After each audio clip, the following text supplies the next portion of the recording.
Sabe, comprar um imóvel é um passo gigante e vai muito além de um aperto de mãos ou da entrega das chaves. Por trás de tudo isso, existe um sistema, um processo formal que garante a segurança de um dos maiores investimentos que uma pessoa pode fazer.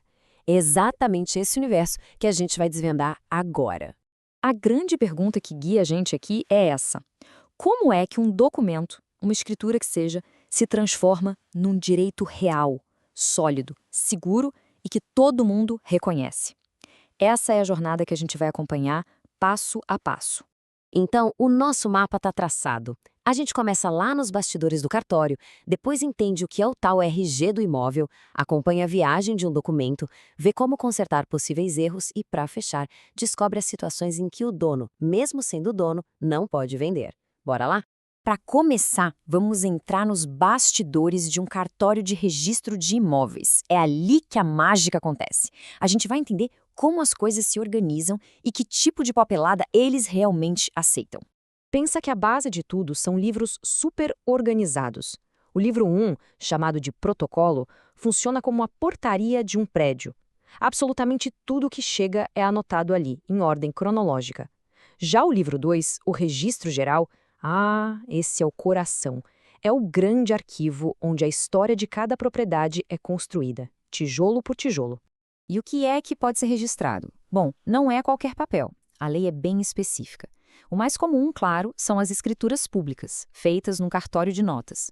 Mas também entram na lista escritos particulares permitidos por lei, ordens de um juiz, como num inventário, sabe?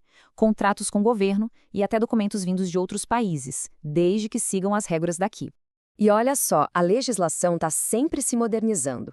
Uma mudança bem recente de 2023 veio para simplificar a vida de quem financia imóvel. Agora, não precisa mais daquelas testemunhas nos contratos de financiamento com os bancos. Isso agiliza e muito o processo todo. Vamos avançar para entender como essa organização toda se materializa? Agora a gente vai falar do documento mais importante de qualquer imóvel, a matrícula. Pensa nela como uma certidão de nascimento, um RG e um prontuário médico, tudo num lugar só. A matrícula é o centro de tudo, é o polo que aglutina a vida inteira do imóvel. Quem foi o primeiro dono, quem comprou, se teve hipoteca, se foi construída uma casa, tudo está lá. E o ponto fundamental, a regra de ouro do sistema, é o princípio da unicidade, um imóvel, uma matrícula. É isso que traz a segurança que a gente tanto busca. Mas e se aparece uma suspeita de fraude? Ou um erro muito grave? Aí entra uma figura poderosa, o bloqueio da matrícula. É uma medida drástica que funciona como um congelamento do registro. Ela impede qualquer anotação nova até que a situação seja totalmente esclarecida. É sempre algo temporário e muito, muito excepcional. Só que esse poder de bloquear tem limite. O STJ julgou um caso bem importante envolvendo o INSS. O INSS pediu o bloqueio de uma matrícula, mas ficou parado, não agiu, por anos. E a corte decidiu que o bloqueio não pode ser eterno e prejudicar um comprador de boa-fé só porque o credor ficou inerte. É uma proteção gigante para quem compra. Para saber o que tem na matrícula, a gente pede certidões. As mais famosas são a de inteiro teor, que é tipo uma fotocópia fiel, e a de ônus, que mostra se tem alguma pendência, alguma dívida atrelada ao imóvel.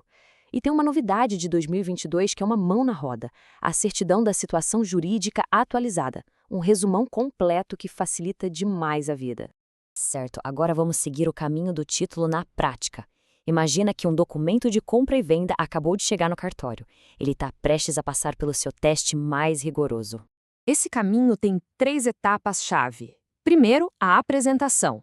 Depois, o protocolo, que é um passo fundamental. Ao ser protocolado, o documento ganha a chamada prenotação. Isso quer dizer que por 20 dias úteis ele tem prioridade total. E por que isso é tão importante? Simples, isso impede que outra pessoa chegue depois com outro documento para o mesmo imóvel e passe na frente. É uma trava de segurança contra fraudes e disputas. E por fim, vem a qualificação, que é um verdadeiro pente fino do registrador que vai analisar se o documento cumpre tintim por tintim o que a lei exige. Aí surge aquela dúvida clássica. Tá, mas e se o registrador barra o documento, faz uma exigência e a parte interessada bate o pé e diz que está tudo certo? Tem um jeito oficial de resolver esse impasse. Esse caminho se chama processo de dúvida. E olha, ele é bem diferente de uma ação na justiça. É um procedimento administrativo. O juiz vai analisar, mas o foco dele é um só. Este documento pode ou não ser registrado. Não se discute mais nada.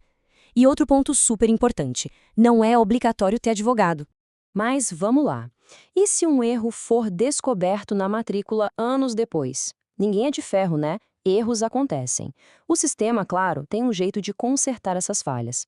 E aqui tem uma curiosidade que pouca gente sabe. Muita gente acha que retificar registro é só para corrigir um erro de digitação, um número de documento, mas o STJ já consolidou o entendimento de que a retificação administrativa, que é bem mais simples, pode ser usada até para incluir uma área que ficou de fora da medição original. A condição é clara, os vizinhos têm que concordar. Isso mostra como essa ferramenta é poderosa. É super importante não confundir retificar com cancelar. Pensa assim, retificar é como corrigir um erro de digitação no seu nome. Agora, cancelar é muito mais profundo. É extinguir um direito que estava ali registrado. Por exemplo, quando se quita uma hipoteca, o registro dela é cancelado. Ela deixa de existir. Chegamos na nossa última parte. Mesmo que alguém seja o dono legal do imóvel, com tudo certinho na matrícula, existem situações bem específicas em que a lei chega e fala: opa, espera aí, você não pode vender. Essas proibições são exceções para proteger quem é mais vulnerável ou o interesse de todo mundo. Por exemplo, para vender um imóvel que está no nome de um filho menor de idade só com autorização de um juiz. Outro caso clássico é quando falta a assinatura do cônjuge, dependendo do regime de casamento. São barreiras que a lei cria por um bom motivo. E esse ponto sobre imóvel de menor de idade é uma das proteções mais fortes que existem. A regra é extremamente rigorosa. Não basta a vontade dos pais, de jeito nenhum. É preciso provar na frente de um juiz que aquela venda é uma necessidade real ou que vai trazer um benefício muito claro para a criança ou adolescente. Agora, um detalhe de ouro. O direito de vender, de dispor do que é seu, é um pilar do direito de propriedade. Por isso, todas essas proibições têm que ser temporárias. A lei não gosta da ideia de um imóvel ficar amarrado para sempre, sem poder circular no mercado. No fim das contas, a ideia que fica é esta: conhecer o procedimento registral é a segurança do patrimônio. Entender como funciona o registro de imóveis não é só uma questão de papelada ou burocracia. É sobre proteger tempo, proteger dinheiro e, o mais fundamental, garantir a segurança de um bem tão importante. Saber como esse jogo funciona faz toda a diferença.